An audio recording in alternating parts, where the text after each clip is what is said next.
I'm Dr. Carine of PurelyIntegrative.com. Today I'm going to address one of the most common and sometimes complicated questions I get asked, which is how do I help my children with staying attentive? Whether your child is officially diagnosed with ADD or ADHD, or whether you just know that they struggle a little bit with completing tasks and being organized in their day, we all would like to see our children be the most attentive that they can while at school. This is a really tricky topic, and there's not really great one ways to address it. But the one thing that I think is super important for people to remember is that attention is the most fragile section of your brain. So we can lose attention very easily. So as adults, we know if we just don't sleep well one night, we go to work the next day and we're kind of off task and we kind of can't keep ourselves straight. You know, if you're trying to drive and you're anxious or worried about something else, you might be apt to get in a wreck or something like that. So attention is the kind of thing where it starts to go when something else isn't right. It's very fragile. It's easy to lose and sometimes easy to gain. As we look into treating children who struggle with attention in school, we really need to think of it in two ways. There are kind of the genetic, biochemical, neurotransmitter aspects of ADHD that are harder to treat with lifestyle changes than the second type, which is a secondary inattention. Secondary inattention comes from all those other health and lifestyle issues that we deal with that might affect our attention, like inadequate sleep or allergies that keep us foggy and stuffy, or maybe sensory systems that are overloaded so we're very distracted by sounds or noise, or anxiety that makes our mind race and then we're not attention, to the tasks at hand because we're worried about something else. We also have conditions like leaky gut, where you are leaking out chemicals that make your brain kind of foggy and less attentive. So when we go forward into treating ADHD with natural things, we have to say to ourselves, okay, let's address those secondary causes. And even if you have primary ADHD, you might function at a higher level if you remove some of the obstacles in that secondary pile. When we talk about the actual neurochemistry of our brain, the most common medical treatment for ADHD is stimulants. Stimulants do help with the actual chemical in our brain for attention, and probably the most common thing people use if they aren't going to use prescription stimulants is caffeine. You can use that for your children. You have to make sure it's at steady doses and at reasonable quantities, like 1 glass of iced tea at breakfast and at lunch, and it's the same every day. If you don't use it the same every day, then you can have side effects, especially headaches and fatigue in the withdrawal section.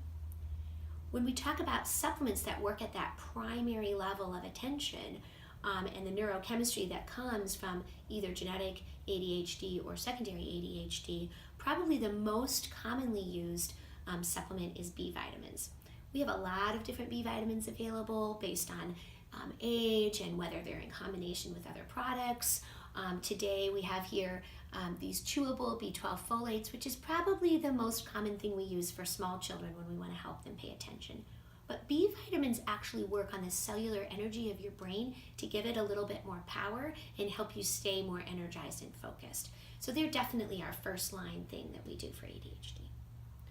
The other thing that we have a lot of research on is the essential fatty acids and omega-3s related to the way our brain functions. There's lots of data on omega-3 usage in patients with a variety of neurochemistry issues, but ADHD is one of them. And you can use omega-3s either in isolation in products that are very concentrated omega-3 products, or you can use them like in this product, which is a combination product that has omega-3s in it and phosphatidylserine and zinc and L-carnosine. These are all products that help with attention and have research for them put into one product. So that's a really great option for us to give to our kids with attention issues. You can also use them in individual products and mix them your own way. So phosphatidylserine is in that category of one of those essential oils and fatty acids that help with their brain chemistry.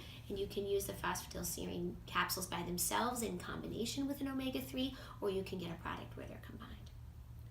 We also use curcumin a lot. Now, we had a whole video on both omega-3s and curcumin that you can go back and reference in our library.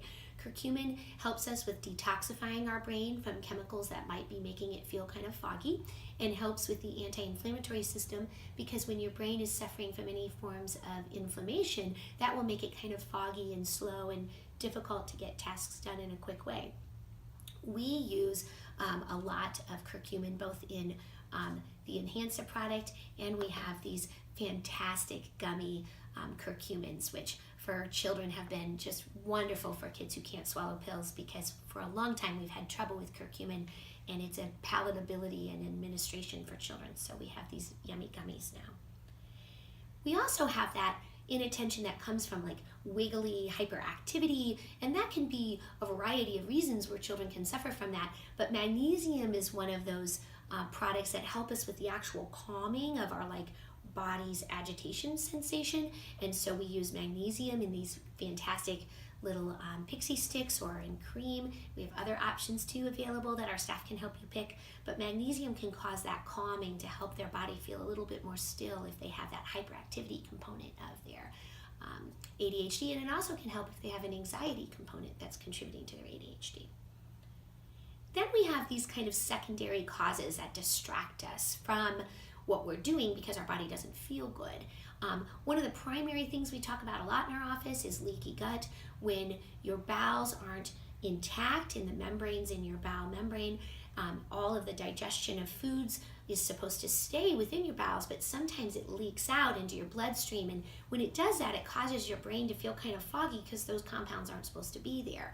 And so if we want to bring some clarity to people's minds who's having trouble with attention, sometimes we'll work on leaky gut, and that's a process. There's lots of things that we do with leaky gut, but one of the products we use is this GlutatShield that helps bind up those membranes and keep those foggy chemicals out of the bloodstream.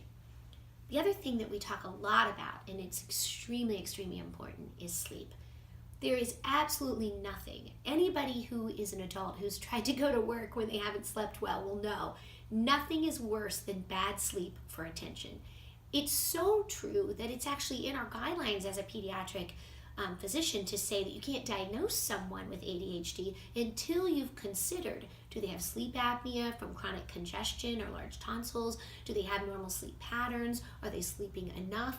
Are they getting good quality of sleep? And sleep can be affected by those allergies that we talked about. They can be affected by iron with restless leg or primary sleep conditions, and we have a whole other video on sleep, so I encourage you to take a look at that too. Also as important is constipation. Constipation can cause belly discomfort at night and wake a child, so the constipation becomes a cause of the sleep disruption that becomes a cause of the ADHD. And so we also have a video on constipation, both Constipation 1 and Constipation 2, so you definitely want to take that into consideration if your child is inattentive during the day. And then there's allergies. Allergies, really think about the day that you get a cold and your nose is running and you're stuffy and you tried to sleep last night but you didn't sleep that good, and you go to work and you don't feel good. Too often my families say to me, well, they have a runny nose and congestion every day, but I wouldn't want to give them medicine, or I wouldn't want to worry about it. It's no big deal. A lot of kids have a runny nose.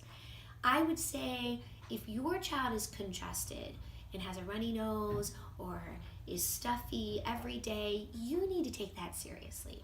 One of the things we use for allergies in our office is DHist. It's a natural form with nettles and quercetin, and we usually use that in combination with some omega-3s and maybe some curcumin.